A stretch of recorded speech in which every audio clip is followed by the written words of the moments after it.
Hello, and thanks for joining us again for another Marketing Sherpa webinar. Today we've got a really fun case study for you about how a B2B IT company got into zombie marketing with their multi-channel marketing campaigns. We'll tell you what that means in just a moment, but I wanted to remind you that you can follow along on #SherpaWebinar. Ask your questions. What do you want to know? Also, share what works for you in multi-channel marketing, lead gen, B2B, email.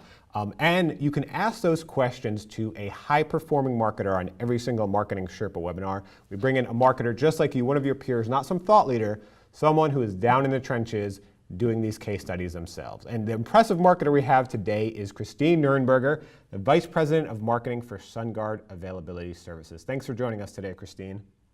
No problem. Happy to be here. Thanks for having me. Absolutely. So I'm in our studios in Jacksonville, Florida. Christine is joining us from Amesbury, Massachusetts, where, Christine, the weather is just socking you in today, huh?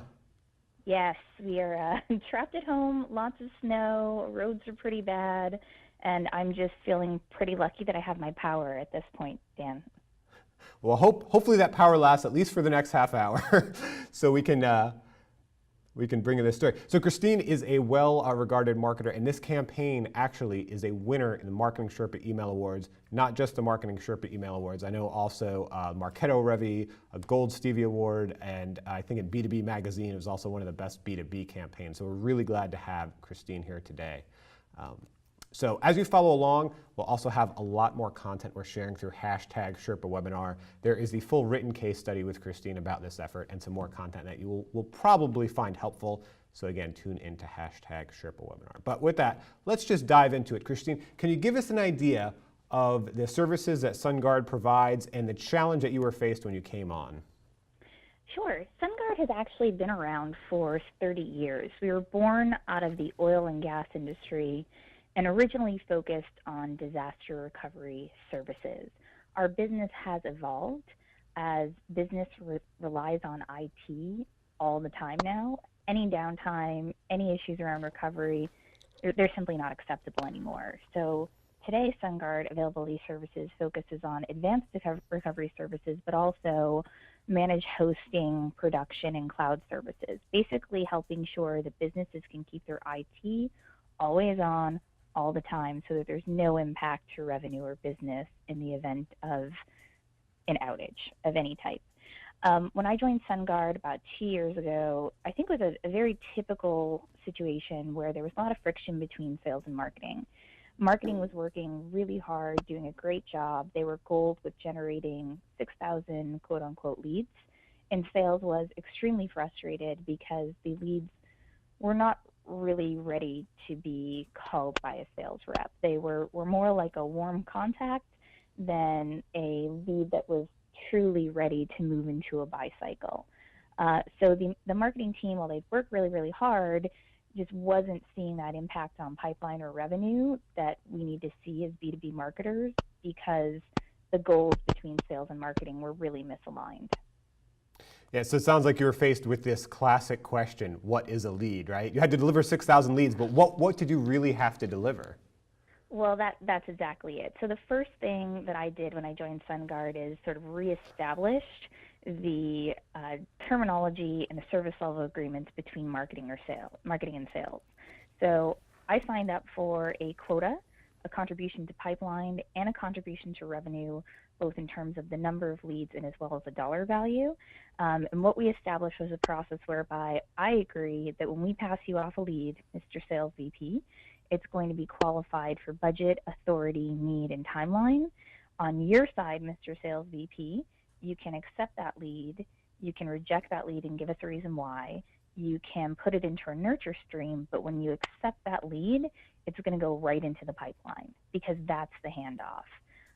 And with that mutual accountability, we're putting our neck out on the line as marketers that this is what we're going to do, and if we're not doing our job, you need to call us on it by rejecting the leads, and we monitor that accept and reject rate very closely. But what it also does is then holds them accountable. If they're accepting the lead, they are the ones saying, yes, this is pipeline ready, and they add it to the pipeline with a dollar value. So it's really done a nice job to tighten up the handoff between sales and marketing and improve our closed loop reporting. Yeah. As part of that closed loop reporting, as we talked about before the call, you get a pretty in-depth look at the results, not just your traditional marketing lead numbers, but actually through the entire funnel. So we have our first question here from Ambreen, website and social media manager. How do you measure impact for a niche audience? So as we look at the results of the specific campaign we're going to talk about today, why don't you give us a little bit of insight into who the audience was for the campaign and how you were measuring the impact of your efforts? Sure. There were really, I would say, 4 separate audiences for the campaign, and the tactics and the vehicles were separated by those 4 audiences. So the first audience was a more broad-based email campaign. There was some segmentation to determine whether the audience is a closer fit for our cloud services or our recovery services. There's definitely some segmentation to make sure we were talking to the right folks about the right topic. But that was the broad-based campaign into our house database. The second was a specific campaign retargeting contacts who had been inactive with us for a certain period of time. So if a contact had, let's say, not responded or interacted with one of our campaigns within the last 6 months, we had a very specific email campaign offer go out to those contacts to try and reinvigorate those accounts and get them back integrated with our marketing activities. The third audience was a very targeted C-level direct mail program.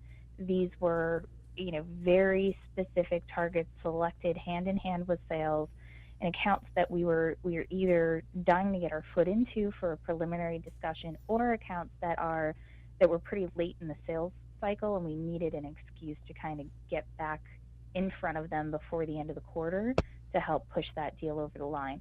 And then the fourth audience, and they received the same direct mail tactics, was really the analyst and public relations community. So SunGard, prior to my arrival, had been pretty dark from a public relations perspective. They just sort of slid backwards for about 14 months. And as a result, we really had to do something creative to introduce ourselves to our key media constituents and get on their radar again. And so that was the fourth pillar of the campaign. With regards to measuring impact in a niche audience, we look at all of the standard campaign KPIs, your open rate, your click to open rate, your response rate within certain segments. Are you seeing a better response at the C level, the director level? Are you seeing a certain sponsor pick up by vertical? We set out with every campaign with a set of metrics that we hope to achieve based on the nature of one of those 4 pillars as an example, and then we measure against that. The ultimate, though, measure of revenue for my team here at SunGard Availability Services is revenue, pipeline and revenue contribution. So as I mentioned at the beginning of the year, we literally assign ourselves a pipeline contribution quota and a revenue contribution quota by product line in alignment with sales revenue objectives, and we report on that just like a sales VP would. So within my little marketing realm, we're looking at all of these metrics like the increase in click to open rate among president or owner titles. This stuff is all great. It's all leading indicators for us, and it proves to me that we are or are not moving the needle within our intended niche, but ultimately it's back to pipeline and revenue contribution. Okay, and we're going to talk about those 4 audiences you mentioned in just a moment. But first, let's get to that creativity you mentioned as well. Steve, he's a Chief Executive Officer. He wants to know, when did you launch this campaign? And so can you get into a little bit about when you launched this campaign and also really the idea for the creativity behind it? Sure. Well, we had originally planned to do a zombie-oriented campaign in October 2012. As we looked at our business as a whole, let's be honest, disaster recovery, managed production services, IT outsourcing, it's not exactly the sexiest technology in the world. And so when I was hired by the CEO, he basically gave me the challenge, well, what can you do to break through the noise? And by tying our real true business value proposition of keeping businesses always on, always available, always running to something like a zombie apocalypse, there's kind of a natural synergy there. Unfortunately, best laid plans kind of went by the wayside because that was when Hurricane Sandy hit. And everybody in our business switched focus to making sure that our customers our employees, our customers' families were safe, and that we were servicing our customers to get their businesses up and running as quickly as possible. And when we say business, yes, we serve enterprises, but we serve hospitals, we serve banks, we serve nursing facilities. These companies cannot afford to be down. They have to be up and running to support their communities. So Hurricane Sandy kind of pushed the original zombie plan to the wayside. But then in March, we heard that Brad Pitt was going to be producing a movie based on Max Brooks' book, World War Z. And as reading through it, we thought, my gosh, this could be our second chance here to revitalize the zombie theme. It's very popular. Walking Dead is still very, very hot. And so we timed the launch of the World War Z campaign with the launch of the movie, which I believe was early summer. So one thing that was really impressive about this campaign is, me and Christine were talking before this call, we've both worked in B2B IT for a while, and it tends to be around speeds and feeds, or it tends to be around scalability. It's very hard in that environment to really stick out and do something daring. And as we get into this, you'll see it's not just a clever idea, it's an idea and a creative idea that really had legs and really ties into the value proposition for the company. But still, to make this happen, one of our biggest questions was, how did you gain buy-in? And so we actually have a question here from Andrew. He's an email production manager. Building buy-in within the organization with peers and executives. He wants to know how you did that. And it sounds like it came down to the culture of your company. I think it does. So SunGard, as I mentioned, been around for 30 years. We were seen definitely as a technology dinosaur. Starting about 3 years ago, we had a whole new slew of senior management come in. So as of last January, 70% of the top 150 managers had been with the business for less than a year. And with that sort of fresh culture coming in, there was definitely the need and desire, and it was recognized that we need to change our perception. We can't be seen as this dinosaur technology company when we are actually really doing interesting and innovative things that are on the cutting edge of availability services. We've got to do something that breaks through the noise and reflects that. And so when I met with the CEO before I took on the position of the broader marketing organization, he said, Christine, don't be afraid to break a lot of glass. He said, clearly what we've been doing, the plays we've been running, it's not working. He said, I want to see creativity that cuts through all the clutter of business-to-business technology marketing. So right away, we had the executive level support. And then we took calculated risks. So we didn't go out and drop, hundreds of thousands of dollars at once. We took this piece by piece by testing the message, testing the audience, starting really small with a pilot, and then building on the measurable success, which then, of course, the proof is in the pudding. Nobody can push back once you show that it's proven great results. Yeah, so let's take a look into that campaign. So as you mentioned, it's not just a multi-channel campaign to one audiences. There were 4 separate audiences. So we have this, you can see the C-level and the analysts and public relations level at the top. And then to your email list, you split that actually really into 3 groups, right? You had 2 different solutions you segmented it by, and then also your inactive users. Do you want to talk about how you chose those audiences? Sure. So we thought that with the zombie theme, we had a great hook into our value proposition again. It was creative, it tied to pop culture, but it really does. It means something to our brand and our promise to our customers. So we wanted to make the most of leveraging that theme, and we wanted to make sure we were covering our bases with regards to the different ways that different folks consume information. So as we mentioned earlier, we had sort of the 4 core groups we were going after. C-level executives had a 2-part direct mail program, which we'll show you an example of later in the presentation. They were followed up one-on-one by an account executive. The analysts and PR audience had the same 2-part direct mail. They were followed up by our PR agency. And then with regards to the broad-based email, the first asset email dropped to a pretty broad-based audience split between cloud availability and disaster recovery, and then a 3rd email with a 3rd message sent to retargeting inactive users. Part of that email program was they could push to an email landing page where they could enter to win the very, very fancy zombie survival kit that we were sending out. And then the last push on that broader email play was social media, where we went out to our social channels, and the more you liked and shared our content, the higher your chance of winning a zombie survival kit. And then finally, those were pushed into our CRM system. All of those responders were pushed into our CRM system to be telequalified by our marketing team, and then hopefully eventually passed on to sales as qualified leads. Excellent. So before we get into the creative samples, we also want to look at not only why you chose those audiences, but why you chose the channels that you did. It's a question we get over and over. How should I know what channels to invest in? Should I invest in print? Should I invest in email, direct mail? And we got a question right here from Sherry. She's a manager of customer experience.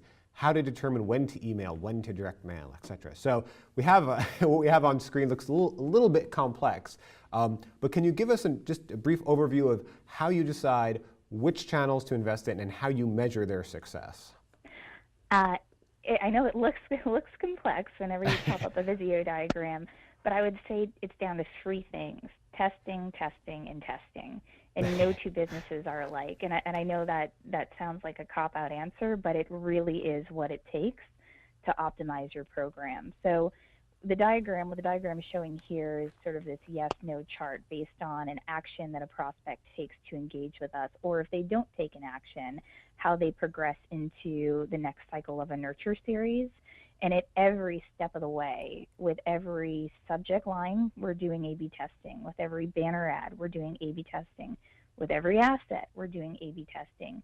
At each of these points, we're measuring our delivery rates, our open rates, our click-to-open rates, the unsubscribes. And so what we've built out over 18 months is certainly not what I would consider a silver bullet, but what we do have is our own intelligence about our business, where now we can say, emails dropping to senior executives on Sunday mornings between the hours of 8 and 10 do much better than any other time during the week. Direct mail works with this audience, but not this audience. For this type of audience, they respond better to something that's, video campaign, a little bit more pop culture, whereas this audience over here, they really want the technical mumbo jumbo in a white paper. So there is no easy way to do it except to test, optimize. And again, we were flying blind. So when I came into this position 2 years ago, we had zero metrics. So at some point, you can't sit there. You got to just roll the dice and see how it goes. But with the use of marketing automation technology and some best practices around demand gen handoff with sales, where we now have a pretty robust level of intelligence that we can apply to all of our future programs. Okay, then we're going to take a look at some of your A/B tests because you were kind enough to share them with us, but let's take a look at the emails themselves first. So as we said, you segmented the list. This first one is for your cloud services, and the download was this infographic around the whole zombie theme, and then the second one was for the IT availability solution, and the download was a white paper around the zombie theme. So something I really want to hit on with these two emails is the creative idea itself. So it's very easy to get a creative idea that catches attention. Like you said, it sticks out from the clutter. But this idea really had legs, and it really exemplified your value proposition. Can you talk a little bit to that and how you designed these emails and this whole campaign? Sure. As we spoke yesterday, Dan, it's one thing to have something that's catchy and creative and tied to pop culture, and that will certainly get people's attention. But for me, again, go back to my ultimate objective, it's pipeline and revenue.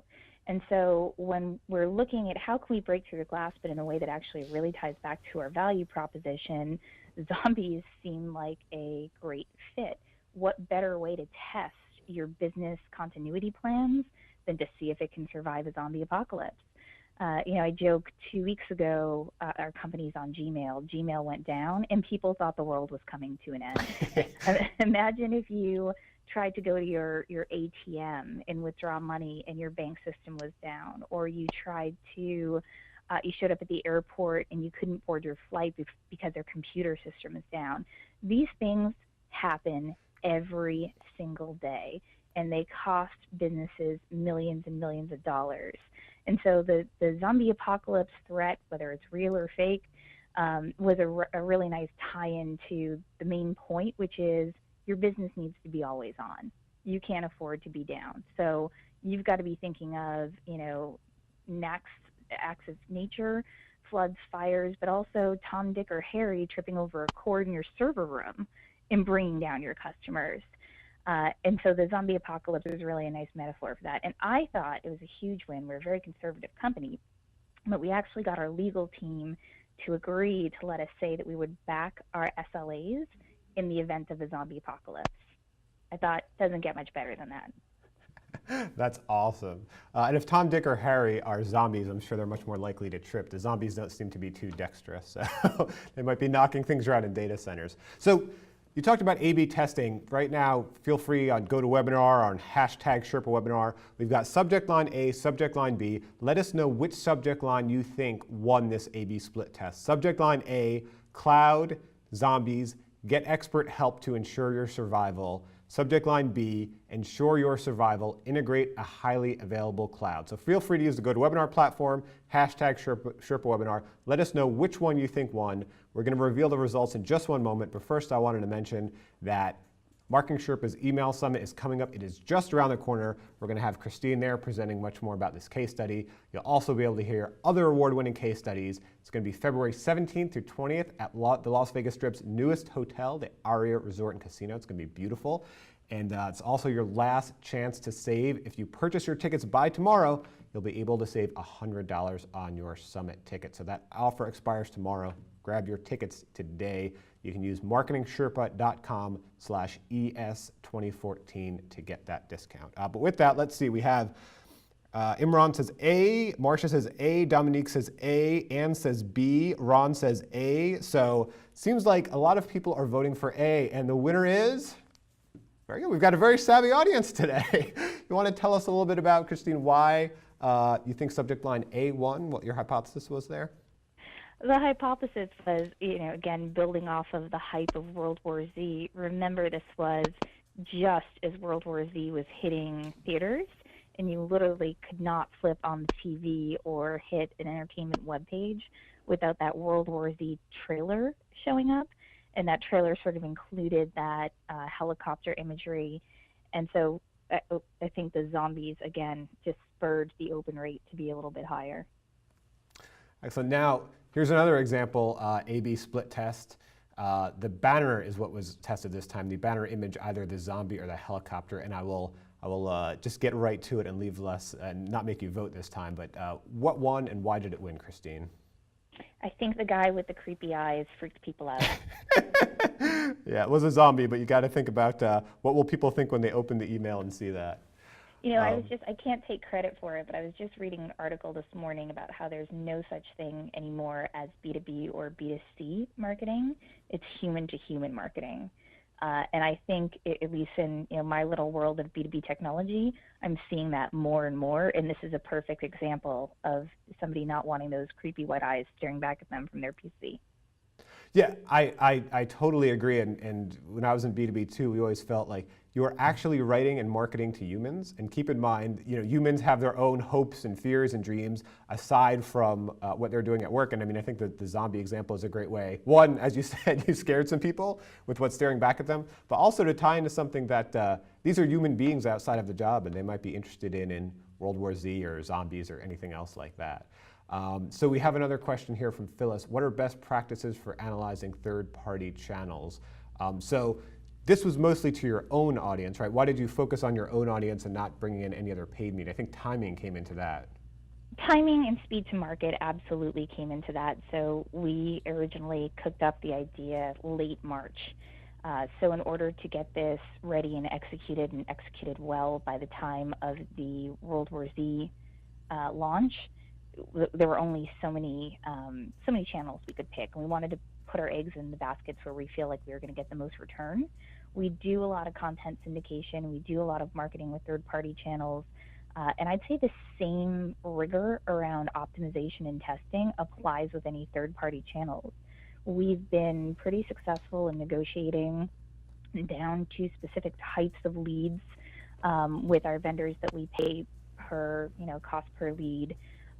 We very much monitor and optimize any of our content syndication literally on a daily basis to understand where we're showing up, what's converting, and not just what's getting handed over from the content syndication provider like Netline or TechTarget or Madison Logic, but again, we're measuring it all the way through pipeline and converted to close one. So when these vendors come back and they say, well, we passed you 800 leads and we achieved our lead commit, it's like, no.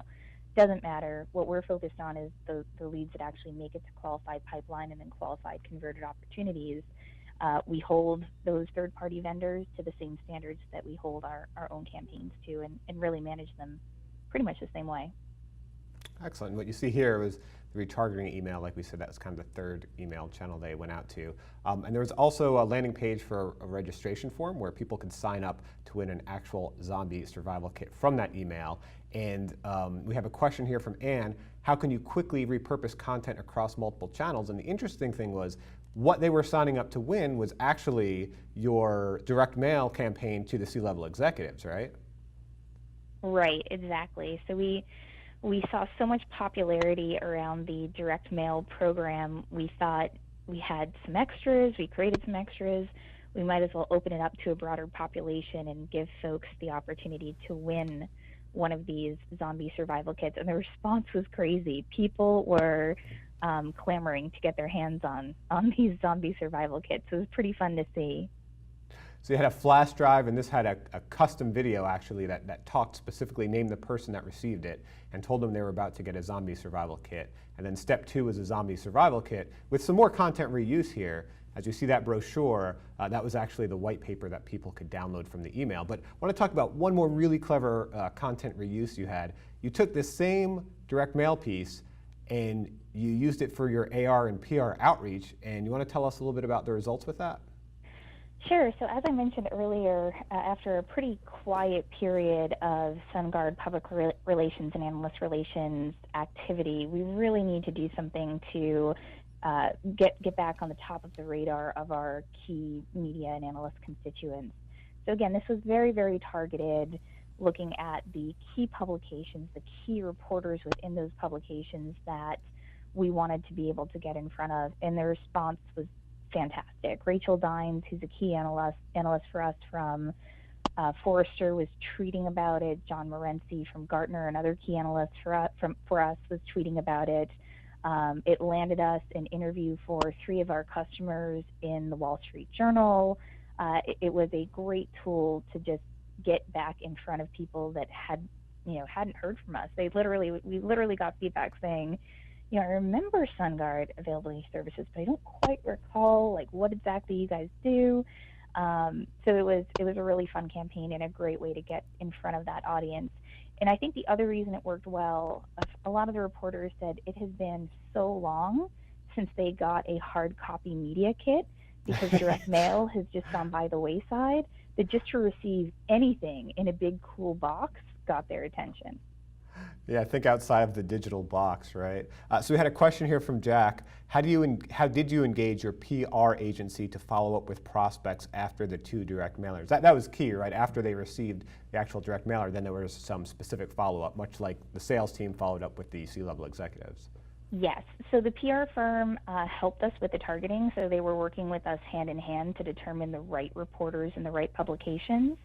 And then, after the second wave hit, the PR firm had total responsibility and accountability for reaching out to those reporters and, making sure they got the kit, asking them if they had any questions, tying the dots back to our value proposition. And our PR firm, Edelman, did an exceptional job with that. And lastly, you integrated social media. You got almost 2,000 shares from having this social sharing button there. And I want to really emphasize, people will see the social sharing button and say, okay, can I just plop a social sharing button on my campaigns and get 2,000 shares? I think you got those shares because it was such an intriguing and interesting campaign that really hit people. So nice job there. But we have about a minute left, so let's let you talk about the top 3 takeaways you would tell other marketers about this campaign. Yeah, I think that I certainly learned not to discount older traditional direct marketing methods. I had been very anti-direct mail for quite some time because it's expensive, it's cumbersome, and if you don't have the right marketing automation and integration with sales processes in place, then your ability to measure this is pretty loose. And so for the amount of money that you spend on direct mail, I think if you've got the system and the processes for the follow-up, for the targeting to really measure the impacts, it can be a very effective vehicle to break through the clutter. I think that the biggest lesson I've learned is have fun with B2B. I am loving the fact that at SunGard Availability Services, we've got a management team that supports us in taking risks and making a little bit of fun of ourselves. I'm not sure if anybody has seen our holiday resiliency videos. If you go out to my LinkedIn page, you should be able to find them there. But we did a series of 3 videos around the holidays, basically for an IT professional, how to just get through the holidays with your family. Huge response, because it was funny, it was meaningful, and it actually connected with what we do with our value proposition, but it also was a good dose of humor. And I think, with the zombie campaign, we caught lightning in a bottle in being able to connect something that was so relevant in pop culture with something that's so tied into our value proposition. We're now constantly trying to push ourselves to figure out how we can continue to do that.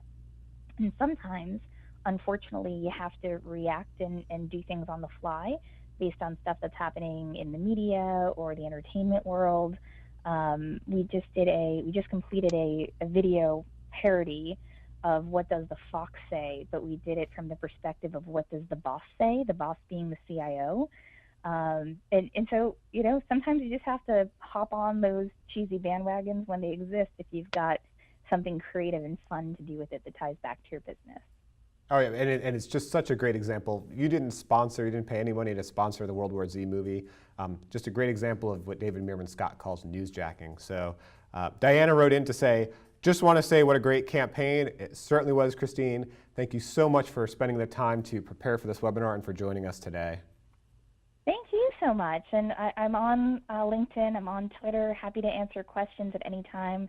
I love this stuff. I'm passionate about B2B marketing and really driving revenue with exceptional marketing. So good stuff.